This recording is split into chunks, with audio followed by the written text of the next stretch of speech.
Assalamualaikum warahmatullahi wabarakatuh. Pada video 5 kali ini, kita mempelajari responsi materi 1 yang mencakup materi modul 1, yaitu dasar dan ketidakpastian pengukuran. Dalam praktikum fisika, kita banyak melibatkan pengukuran besaran-besaran fisika. Jadi sebelum kita mempelajari lebih lanjut modul-modul lain di praktikum fisika, kita perlu paham terlebih dahulu apa itu pengukuran. Menurut Hadi tahun 1995, pengukuran adalah suatu kegiatan yang ditujukan untuk mengidentifikasi besar kecilnya objek atau gejala. Kegiatan pengukuran ini akan menyertakan beberapa tingkat ketidakpastian. Jadi, kita juga mempelajari tingkat-tingkat ketidakpastian. Di materi ini, kita mempelajari 3 ketidakpastian. Yang pertama, ada ketidakpastian pengukuran tunggal. Yang kedua, ketidakpastian pengukuran berulang. Yang ketiga, ketidakpastian besaran turunan. Tapi, apa sih ketidakpastian ini sendiri? Menurut Larasati dan teman-teman, pada tahun 2022, ketidakpastian merupakan parameter yang menyatakan tentang atau kisaran yang dimungkinkan terdapat nilai yang sebenarnya dari parameter yang diukur. Jadi, dengan kita paham ya terhadap ketidakpastian pengukuran, kita dapat mengetahui dan menentukan seberapa besar rentang yang kita bisa tentukan dalam menguikan besar mencakup nilai sebenarnya dari besaran yang diukur. Kesalahan atau error. Menurut Saroji tahun 2020, kesalahan ini ada 3. Yang pertama ada kesalahan umum atau gross error. Kesalahan ini timbul akibat kesalahan manusia. Ada beberapa contoh kesalahan di kesalahan umum. Yang pertama ada kesalahan pembacaan alat ukur. Yang kedua penyetelan yang tidak tepat. Yang ketiga pemakaian instrumen yang tidak sesuai. Yang keempat kesalahan penaksiran. Dan ada kesalahan paralaks. Paralaks sendiri merupakan kesalahan yang timbul apabila pada waktu membaca skala posisi mata pengamat ini tidak tegak lurus terhadap skala tersebut. Yang kedua, ada kesalahan acak atau random error. Kesalahan acak ini timbul karena ketidakpastian pada hasil pengukuran yang berulang. Jadi, setiap kali kita mengukur, hasil pengukuran ini menyimpang secara acak dari nilai sebenarnya atau nilai referensi. Lalu yang ketiga atau yang terakhir, ada kesalahan sistematis atau sistematika error, di mana kesalahan ini timbul akibat kesalahan dari alat ukur yang digunakan atau kondisi yang menyertai saat pengukurannya. Contoh dari kesalahan sistematis, yang pertama ada kesalahan kalibrasi alat, yang kedua ada kesalahan nol, yang ketiga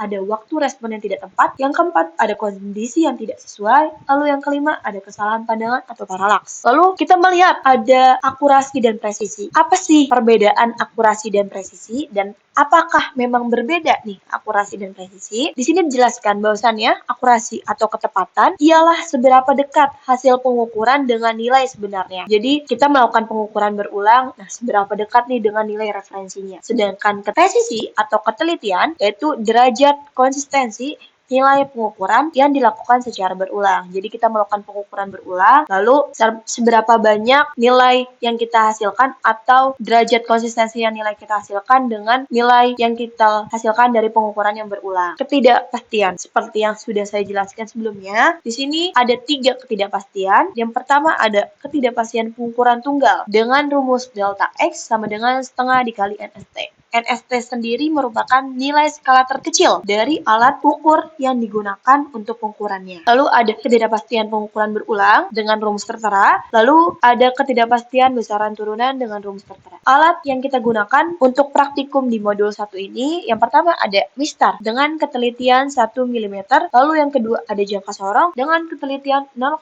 mm, lalu yang ketiga ada mikrometer skrup dengan ketelitian 0,01 mm. Dalam praktikum ini, yang kita hasil dan kita diskusikan ada beberapa prosedur pengerjaannya. Yang pertama, kita perlu mencari nilai ketidakpastiannya. Yang kedua, kita perlu mencari nilai relatif B-nya dengan rumus tertera. Lalu yang ketiga, kita perlu mencari nilai kesaksamaannya. Untuk nilai ketidakpastiannya, perlu dibulatkan sampai satu angka penting saja. Sedangkan nilai untuk terukur di nilai ketidakpastian dibulatkan sampai tingkat ketelitian yang sama dengan ketidakpastiannya. Lalu untuk relatif B sendiri ini merupakan perbandingan perbandingan antara ketidakpastian dan nilai rata dari pengukuran yang dilakukan. Ralat nisbi ini dinyatakan dalam persenan. Jadi semakin tinggi ralat nisbinya, maka semakin tinggi juga kesalahan yang dilakukan terhadap pengukurannya. Lalu yang terakhir ada kesesamaan. Kesesamaan ini dihitung setelah kita berhasil menghitung ralat nisbi, dan nilai kesesamaan ini dinyatakan juga dalam bentuk persen. Jadi ini keterbalikan dari ralat nisbi. Semakin tinggi nilai kesesamaannya, maka semakin sempurna juga hasil dan pengukurannya. Dalam materi ini, kita melakukan beberapa pengukuran. Yang pertama, pengukuran objek menggunakan penggaris,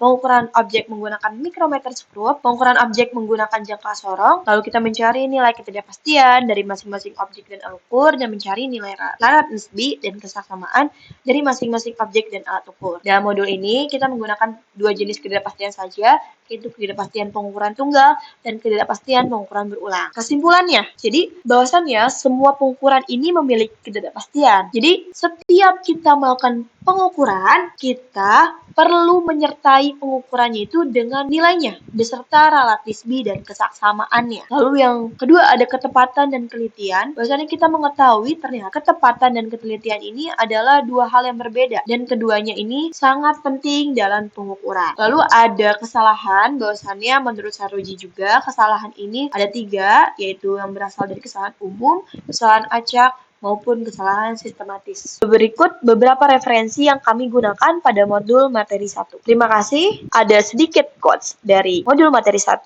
yaitu dasar dan ketidakpastian pengukuran menunjukkan hal yang paling pasti dalam hidup adalah ketidakpastian. Maka selalu sediakan ruang untuk toleransi terhadap ekspektasi. Baik teman-teman, pada video kali ini kita akan membahas terkait simulasi pengambilan data pada modul 1, yaitu terkait modul dasar dan ketidakpastian pengukuran. Pada modul ini kita menggunakan 3 alat ukur. Alat ukur yang pertama adalah penggaris atau mistar, kemudian alat ukur yang kedua adalah jangka sorong, alat ukur yang ketiga adalah micrometer screw. Sementara untuk objek ukur kita ada balok, koin, dan juga tabung. Penggaris akan digunakan untuk mengukur panjang, lebar, dan juga tinggi dari balok. Jadi yang diukur menggunakan mistar adalah panjang, lebar, dan juga tinggi dari balok. Kemudian untuk objek ukur koin yang diukur nanti adalah diameternya, masih menggunakan penggaris. Jadi untuk penggaris ada 2 objek ukur, yaitu balok dan juga koin. Kemudian masuk ke objek berikutnya, yaitu adalah micrometer screw. Micrometer screw ini digunakan untuk mengukur objek ukur yang memiliki ketebalan. Nah, pada kali ini kita akan mengukur ketebalan dari objek ukur koin dan juga objek ukur balok menggunakan micrometer screw. Lalu yang terakhir kita akan mengukur objek ukur tabung menggunakan jangka sorong. Untuk jangka sorong ini, selain tabung kita juga akan mengukur koin. Nah, untuk koin yang diukur adalah ketebalannya, sementara kalau untuk tabung yang diukur adalah diameter kelar atau ketebalan, diameter dalam atau celah, dan juga kedalamannya. Kita mulai dari penggaris dulu. Untuk penggaris, tadi yang kita ukur itu adalah 2 objek ukur. Yang pertama adalah balok. Setelah yang saya sampaikan tadi, untuk balok kita ukur panjang, lebar, dan juga tingginya menggunakan penggaris, seperti cara membaca seperti biasanya. Masing-masing pengukuran panjang, lebar, dan juga tinggi dilakukan pengulangan sebanyak 3 kali. Jadi setelah teman-teman melakukan pengukuran yang lebar sekali, dicatat, dihitung lagi pengulangan kedua, lalu dihitung lagi pengulangan ketiga. Hal ini berlaku untuk dimensi lebar, panjang, dan juga tinggi. Hal yang sama dilakukan untuk pengukuran pada objek ukur koin.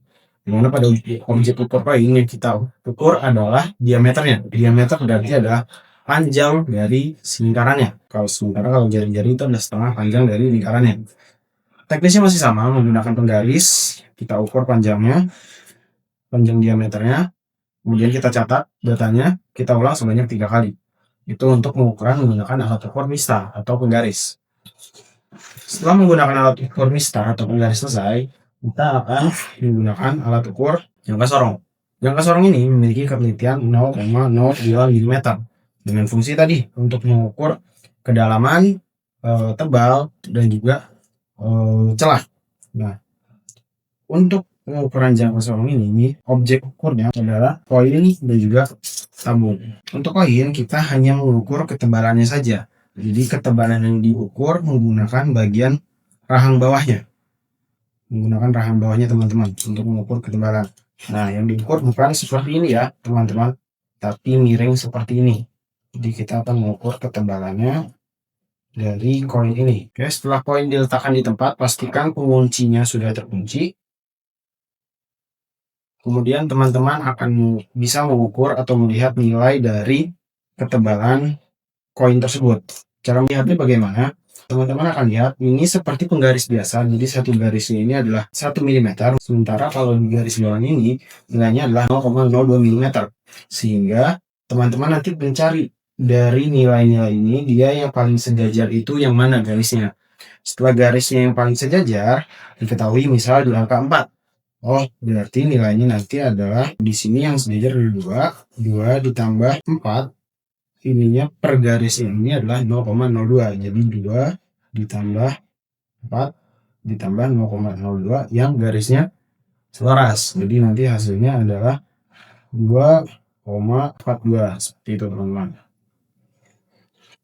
Hal yang sama, cara membacanya juga sama meskipun menggunakan fungsi yang lain, rahang atas ataupun bagian kedalaman.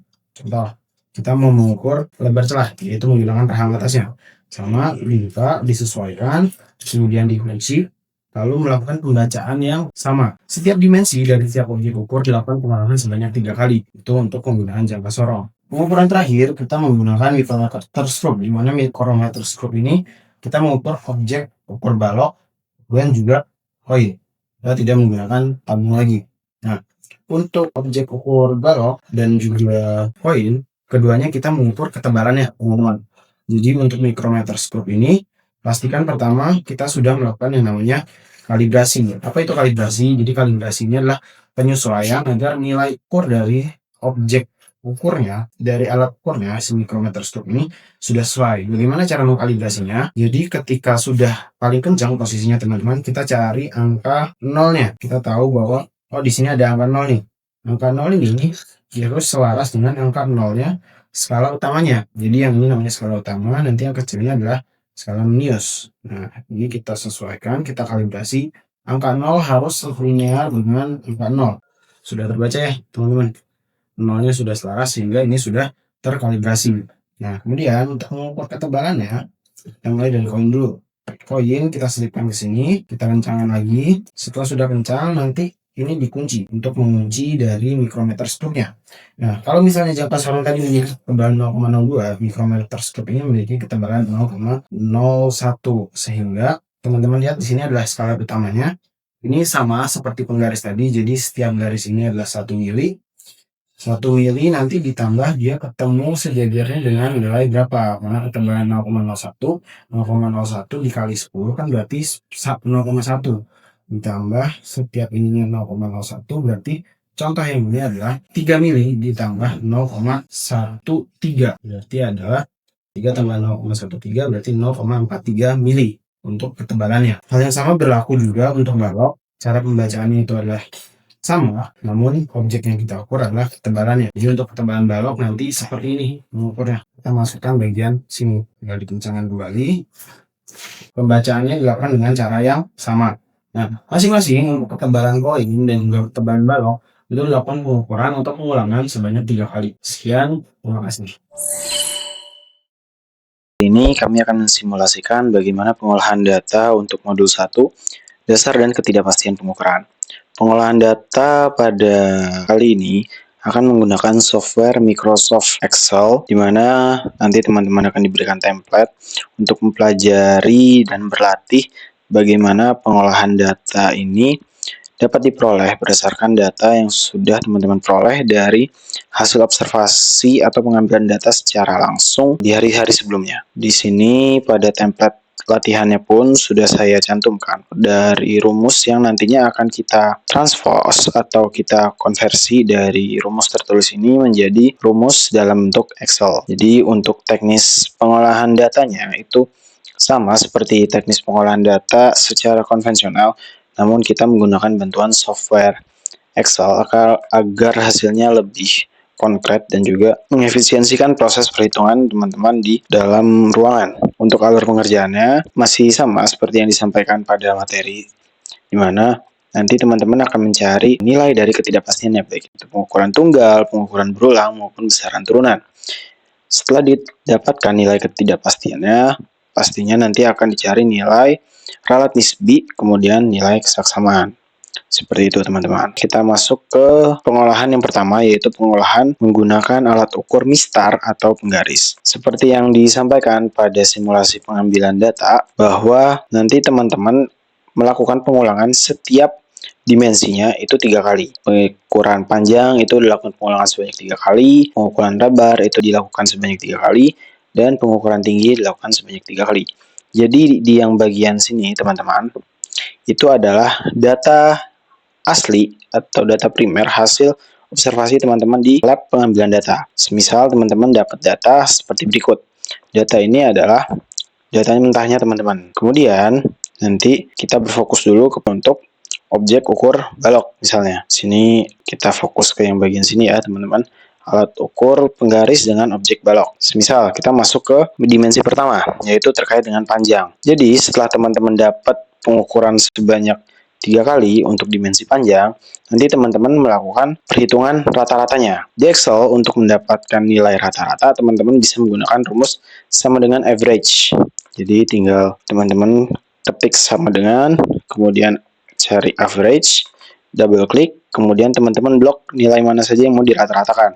Karena kita merata-ratakan nilai dari panjang yang diukur sebanyak 3 kali, tinggal kita blok, kemudian teman-teman bisa klik enter. Nah, nanti dapatkan nilai dari rata-ratanya.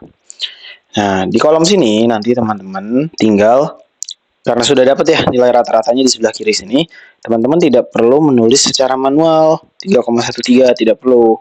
Jadi teman-teman cukup ketik sama dengan, kemudian teman-teman pencet sel yang ada nilai dari hasil rata-ratanya. Nilai rata-ratanya kan di yang blok orange ini ya teman-teman.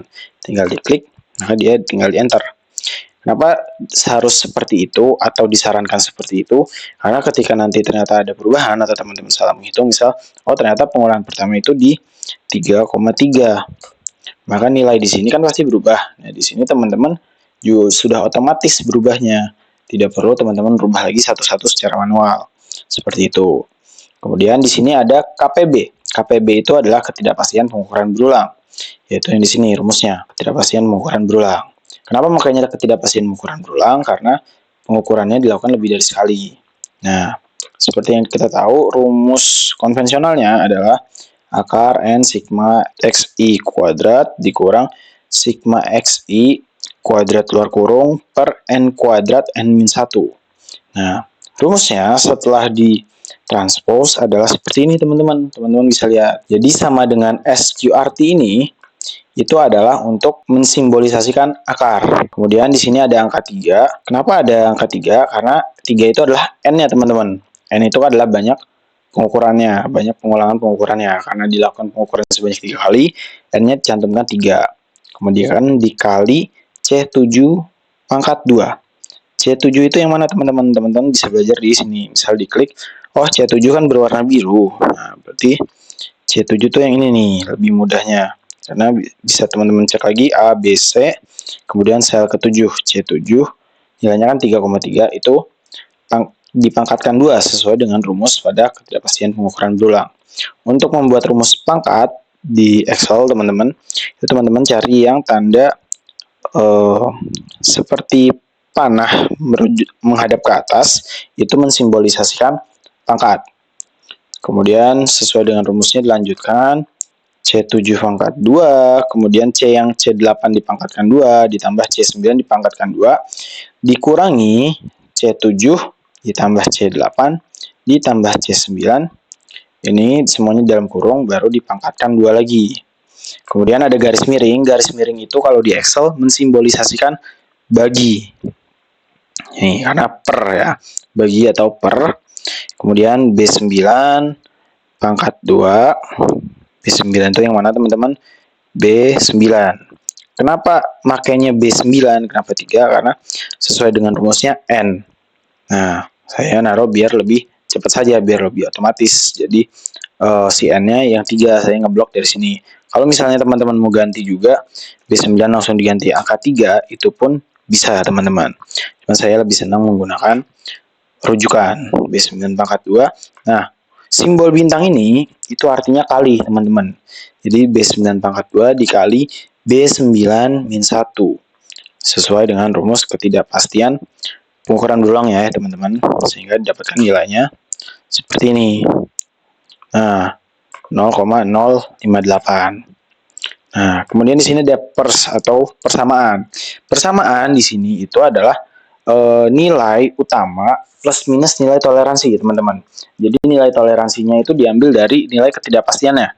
Yaitu di sini kita dapatkan 0,058. Kalau misalnya nilai utamanya yaitu adalah rata dari pengukurannya, kita dapat nilai 3,2 kan tadi.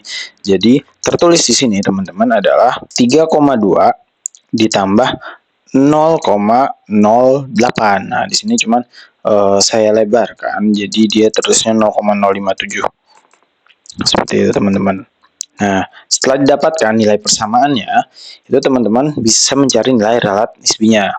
Kalau sesuai dengan rumus konvensionalnya, nilai relatif nisbi itu kan delta X dibagi X rata dikali 100%. Nah, teman-teman tinggal ngeliat nih rujukan rumusnya di mana delta X yaitu ketidakpastiannya atau nilai toleransinya dibagi nilai utamanya dikali 100%. Sama seperti pada nilai rumus di konvensionalnya, delta X dibagi X rata dikali 100%. Sehingga dapatkan nilai 1,8%. Sementara untuk nilai KS-nya itu tinggal 100% dikurang I10 atau dikurang relatif nisbinya. Sehingga 100% dikurang 1,8 itu didapatkan nilai 98,2%. Seperti itu teman-teman. Dan untuk mencari nilai dari lebar dan tinggi itu juga dilakukan dengan cara yang sama. Jadi kalau misalnya di ratap lebar berarti nilainya yang di sini teman-teman. Di sini teman-teman harus merata-ratakan nilai dari semua pengukuran nilai lebar. Kemudian kalau misalnya sudah dapat baru dirujuk di sini sama dengan D10, yaitu D10 adalah rata dari nilai lebar. Kemudian kita cari lagi KPB dengan rumus yang sama.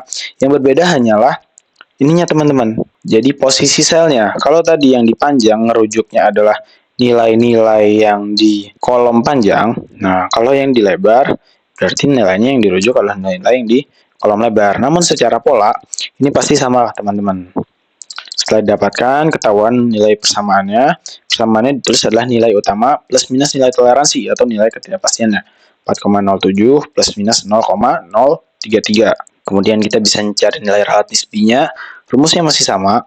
Ketidakpastian dibagi nilai utama atau nilai rata dikali 100%. Dapatkan nilai 0,82%. Nah, di KS tinggal dicari 100% dikurang nilai relatif nisbinya. Sehingga dapat nilai 99,18%. Untuk tinggi dari balok pun sama. Yang agak berbeda adalah di sini teman-teman. Untuk mencari nilai volume balok. Nah, di volume balok, teman-teman harus tahu terlebih dahulu berapa nilai atau rumus dari mencari volume. Volume kan panjang dikali lebar dikali tinggi.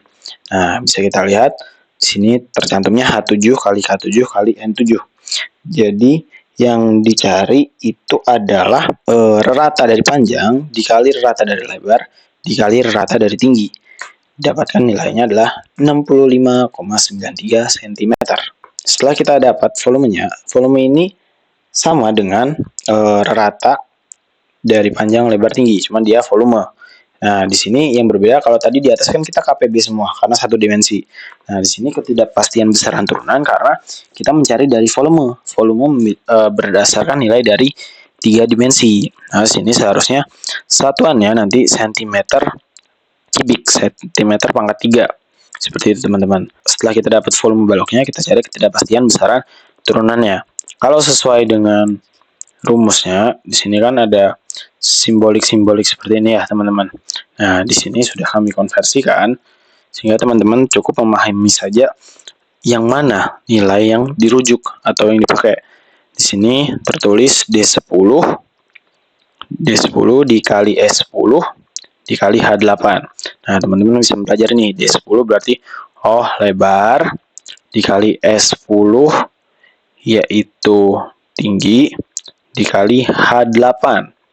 H8 itu adalah ketidakpastian pengukuran berulang dari panjang. Nah, kemudian untuk lebar yang kedua itu adalah H7 kali N7 kali K8. H7 adalah rata panjang dikali N7 yaitu rata tinggi, kemudian dikali K8 yaitu ketidakpastian pengukuran dari lebar. Kemudian H7 kali K7 kali N8 yaitu H7-nya adalah ketidakpastian dari panjang, K7-nya adalah ketidakpastian H7 tadi adalah rata dari panjang, K7 adalah rata dari lebar, dan N8 adalah ketidakpastian dari tinggi. Nah, didapatkan nilai ketidakpastian besaran turunannya. Jadi, kalau misalnya teman-teman bingung, ini sebenarnya polanya lebih seperti perkalian silang polanya, karena kan dilihat ya di sini rata lebar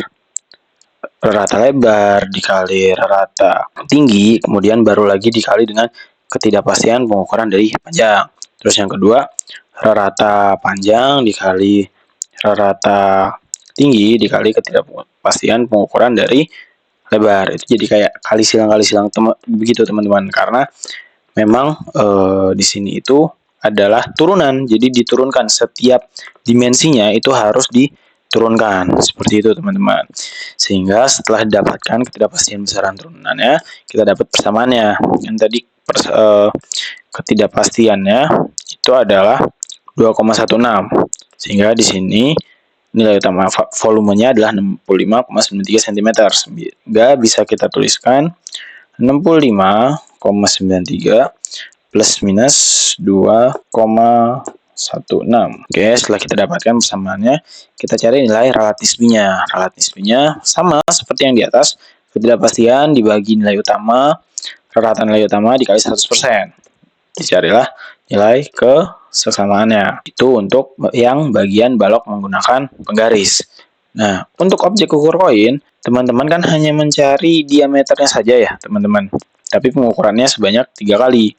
Sehingga teman-teman di sini hanya cukup mencari nilai ketidakpastian dari diameter si koin. Caranya persis sama teman-teman. Karena kita udah punya data observasinya, langsung dirata-ratakan di sini. Untuk diameter yang di sini rujuk nilai rata yang di sebelah sini. Kemudian di bagian KPB rumusnya sama seperti yang sebelum-sebelumnya, hanya sel rujukannya yang berbeda. Karena kita memakai yang data diameter koin, berarti nilai-nilai yang tadi tinggal disesuaikan dengan nilai-nilai dari pengukuran tiap-tiap diameter koin. Didapatkan bersamaannya, cari relatisminya dengan rumus yang sama, ketidakpastian dibagi nilai rata dikali 100%, maka didapatkanlah nanti kesaksamaannya teman-teman. Nilai kesaksamaannya yaitu 99,17%. Itu untuk penggaris. Nah, kemudian kita masuk untuk alat ukur mikrometer skrup. Untuk alat ukur mikrometer skrup, proses pengolahan datanya persis, teman-teman. Begitu juga dengan jangka sorong. Yang berbeda hanyalah variabel dimensinya dan juga nilai yang teman-teman dapat pada saat observasi. Nah, di mikrometer skrup kan hanya 2 objek ya, teman-teman. Yaitu 2 dimensi saja, yaitu sama-sama mencari ketebalan, tapi satu ketebalan dari balok, satu ketebalan dari koin. Rumusnya sama persis teman-teman. Jadi ketika nanti teman-teman praktik, katakanlah sini sudah ada rumusnya ya teman-teman. Rumusnya bisa langsung teman-teman copy, kemudian katakanlah kita taruh di sini, nanti kita paste. Nah, nanti tinggal nilai-nilai dari sel-sel ini kan dia pasti masih ngerujuk yang di awal ya. Nah, teman-teman tinggal menyesuaikan lagi saja dengan nilai-nilai dari tiap-tiap pengukuran di ketebalan.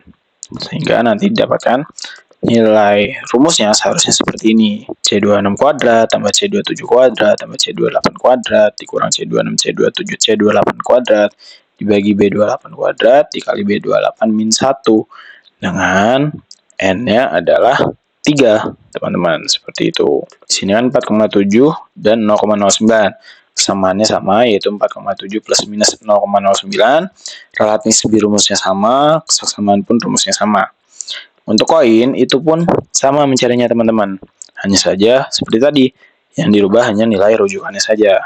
Lalu untuk jangka sorong yang dicari itu ada 2 objek, yaitu ukuran untuk tip X atau benda berbentuk tabung, dan satu lagi adalah ketebalan koin.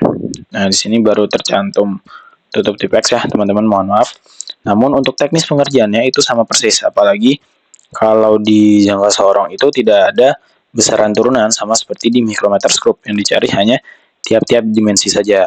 Jadi mulai dari pencantuman data hasil observasi, dirata-ratakan masing-masing dimensinya, karena ada 3 kali pengukuran. Nanti di yang bagian atas ini cukup teman-teman rujuk hasil raratanya masing-masing. Kemudian nilai KPB pasti masih sama seperti di atas, yang berubah hanya nilai dari masing-masing pengulangan dari dimensinya. Jadi di sini C41 karena pengukuran diameter luar yang pertama, C42 karena pengukuran diameter luar yang kedua, dan C43 karena pengukuran diameter luar yang ketiga. Kemudian dapat persamaannya 3,2 tambah 0,057 sekian. Ini bisa dibulatkan teman-teman, jadi 3,2 plus minus 0,06, relatif B kesamaan masih sama cara mencarinya. Begitupun dengan tutup tip X bagian diameter dalam dan juga kedalaman.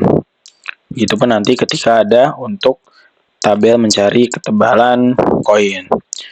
Mungkin itu simulasi untuk pengerjaan modul 1. Semoga bermanfaat. Saya ucapkan terima kasih.